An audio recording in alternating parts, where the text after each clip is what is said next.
Assalamualaikum warahmatullahi wabarakatuh. Perkenalkan, nama saya Muhammad Aldi Susio dengan NIM 224929110 per TK per 53964 bersama teman saya. Saya Hansen Justin Adijaya dengan NIM 22493030 TK 53980. Saya Fatian Fawasani dengan NIM 224937173 TK 54009. Oke, di sini kami akan mempresentasikan tentang number of death by tetanus melalui tiga metode. Oke, sebelumnya pendahuluan dulu. Mata kuliah statistika di perguruan tinggi memberikan keterampilan esensial dalam mengelola dan menganalisis data. Fokus pada konsep-konsep seperti pengumpulan deskriptif, probabilitas, lalu inferensi statistik, dan analisis regresi. Mahasiswa diajarkan metode pengumpulan data dan penggunaan perangkat lunak statistik untuk meningkatkan kemampuan analisis data.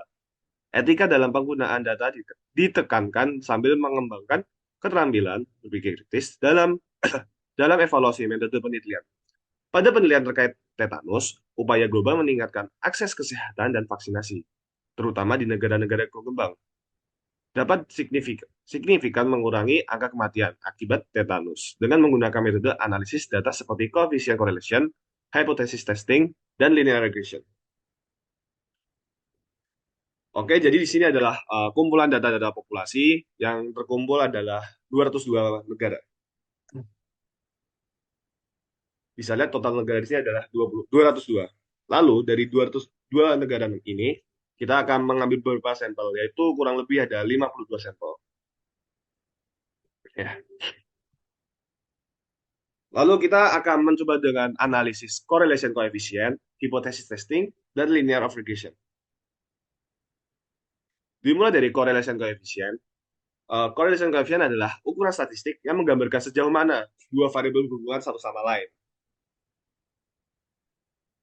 Oke, perhitungan correlation dapat dilihat seperti ini. Pada penelitian ini kita akan ukur hubungan antara variabel X dan Y, yaitu pada tahun 2018 di variabel X dan 2019 di variabel Y, dengan formula yang sudah ditampilkan.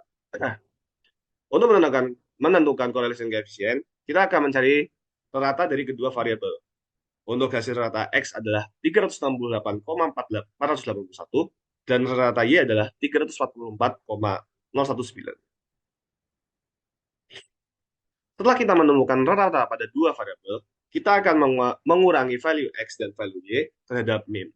Lalu kita kuadratkan dan menotalkannya.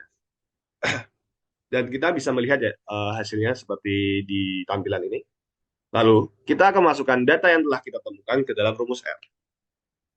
Dan lalu kita akan menemukan hasil dari coefficient correlation, yaitu adalah 0,999. Untuk kesimpulannya adalah kita memiliki coefficient correlation yang sangat tinggi, yaitu bisa sampai 99,99%. Dan itu menurut saya itu adalah hasil yang sangat tinggi.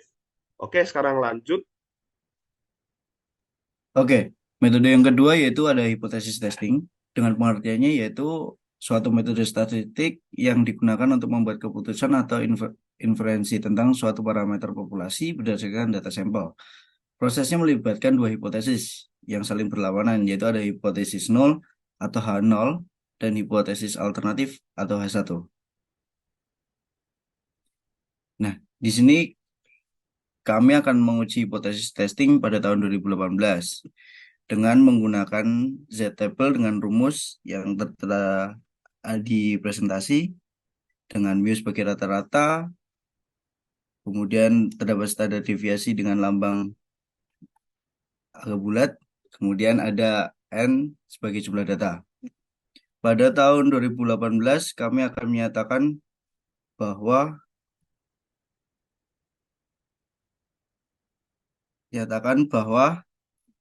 rata populasi pada 2018 akan sama dengan rata sampel pada 2018 atau H0. Dengan rata-rata populasi pada 2018 akan lebih dari dengan rata sampel 2018 atau H1. Kita akan menggunakan level of significance yaitu 5% atau 0,05.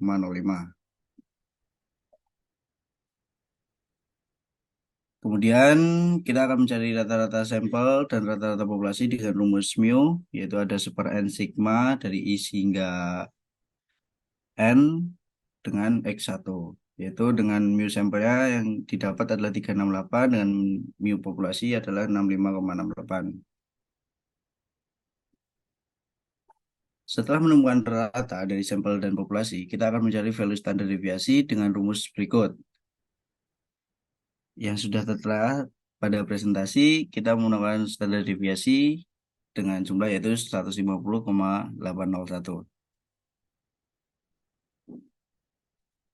Kemudian kita akan mencari Z value dari data yang telah ditemukan sebelumnya dengan mu sampel yaitu 368, kemudian mu populasinya 65,68 dengan standar deviasi 150,801 dengan jumlah data 52. Lalu dengan yang kita ketahui di atas, kita akan memasukkan pada rumus Z value yang sudah tertera pada presentasi ini dan didapatkan nilai 14,45.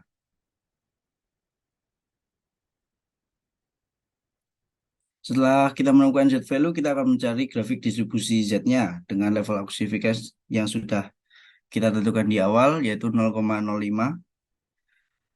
Dan hasilnya terdapat pada grafik berikut dengan Z-nya yang sudah ditemukan tadi 14,45601 berada di dalam reject region. Maka hasil dari Z-test adalah menolak hipotesis nol dan menerima hipotesis alternatif.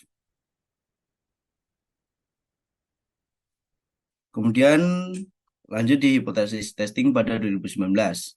Pada hipotesis testing kami menggunakan sampel 2019 dengan menggunakan rumus Z-table yang sudah tertera pada presentasi berikut. Pada 2019 kami menyatakan bahwa rata populasi pada 2019 akan sama dengan rata sampel pada 2019 atau H0. Dan rata populasi pada 2019 akan lebih dari dengan rata sampel pada 2019 H1. Kita akan menggunakan level of significance yang sama dengan 2018 yaitu 5%.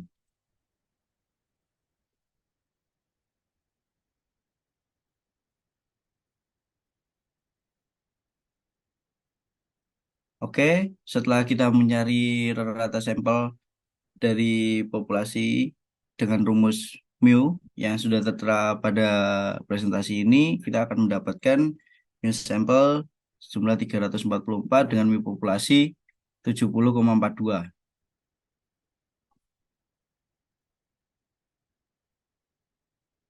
Oke, setelah menemukan rata dari sampel dan populasi, kita akan mencari standar deviasi dengan rumus berikut, yaitu ada akar sigma dari 1 hingga N, XI, min, rata dari global, kemudian dikuadratkan per jumlah global. Oke, setelah kita mencari Z value yang telah ditemukan sebelumnya, kita mendapatkan mu sampel 344 dengan mu populasinya 70,42, kemudian standar deviasi 150,801, dan jumlah data 52. Lalu setelah diketahui yang di atas, kita akan memasukkan ke rumus Z dan didapatkan hasil 12,05. Oke, setelah kita menemukan Z value, kita akan mencari grafik distribusi dengan level of significance yang tertera pada presentasi berikut. Dengan melihat grafik distribusi Z di atas, dengan Z yang ditemukan adalah 12,05 berada di dalam reject region. Maka hasil dari Z-test adalah menolak hipotesis null dan menerima hipotesis alternatif.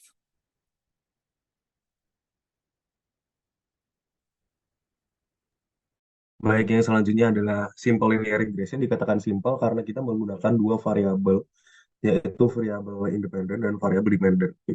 Nah, pada kesempatan kali ini, Dead by Titanus, untuk variabel independennya adalah negara, 52 negara sampel yang ada di awal, lalu variabel dependennya adalah tahun. Tiap tahun kenaikan atau angka nilai dari kematian dari tetanus itu berapa, ada pada variabel Y, X dan Y-nya. Lalu kita bisa lihat pada simple linear regression itu menggunakan rumus Y sama dengan BX plus A itu untuk merepresentasikan rumus dari simple regression linearnya dengan B dan A seperti yang tertera pada gambar. Lalu yang pertama adalah kita mencari value B dengan menggunakan rumus yang tadi, dengan N sama dengan jumlah data, lalu sig x y sama dengan jumlah perkalian data x dan y, lalu sigma x adalah jumlah data x, sigma y jumlah data y, lalu sigma x kuadrat adalah jumlah kuadrat data x, lalu sigma x dikuadratkan yaitu jumlah data x dikuadratkan. Sehingga uh, dap- dari perhitungan tersebut didapatkan nilai B sama dengan 0,913446. Lalu kita menggunakan rumus yang tadi untuk mencari A, nilai A, yaitu dengan menggunakan uh, Y bar sama dengan rata-rata dari data Y, lalu X bar sama dengan rata-rata dari data X, lalu dimasukkan ke dalam rumus A, Y bar min B dikali X bar. Lalu didapatkan A-nya sama dengan 7,851872. Sehingga model dari regresi linearnya adalah Y sama dengan 0,913446 X min 7,851872. Lalu kita bisa mencari nilai standar error dengan rumus yang tertera pada gambar. Nah, standar error ini digunakan untuk mencari jarak dari atau sejauh apa data tersebut melakukan kesalahan seperti itu. Jadi, seberapa jauh data tersebut melenceng dari garis regresi linear. Dapatkan hasilnya yaitu standar errornya 0,320087. Dikatakan ini rendah ya standar error. Lalu bisa kita lihat scatter plot dari garis regresi linearnya itu hampir mendekati, sangat-sangat mendekati dari garis regresinya karena koefisien korelasi kita itu sangat tinggi, hampir mendekati 100%, yaitu 99,99%. Jadi ini datanya sangat akurat.